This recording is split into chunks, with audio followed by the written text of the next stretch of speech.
مدینہ منورہ کے کسی مقام پر ایک چرواہا اپنی بکریاں چرا رہا تھا کہ اچانک ایک بھیڑیا آیا اور بکریوں کے ریوڑ میں گھس کر ایک بکری کا شکار لے بھاگا۔ چرواہے نے دیکھا تو اس بھیڑیے کا تعاقب کیا اور اس سے بکری چھڑوا لی۔ بھیڑیے نے جب دیکھا کہ میرا شکار چھڑوا لیا گیا ہے تو ایک ٹیلے پر چڑھ کے کہنے لگا، میاں چرواہے، اللہ نے مجھے رزق دیا تھا مگر افسوس کہ تم نے مجھ سے چھین لیا۔ چرواہے نے جب ایک بھیڑیے کو کلام کرتے ہوئے دیکھا تو حیران ہو کر بولا، تعجب ہے کہ ایک بھیڑیا بھی کلام کرتا ہے۔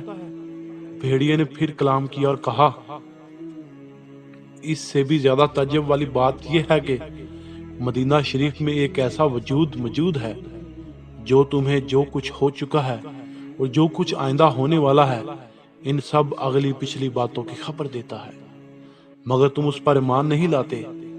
چرواہا جو یہودی تھا بھیڑیے کی اس گواہی کو سن کر بڑا متاثر ہوا اور بارگاہ رسالت صلی اللہ علیہ وآلہ وسلم میں حاضر ہو کر مسلمان ہو گیا۔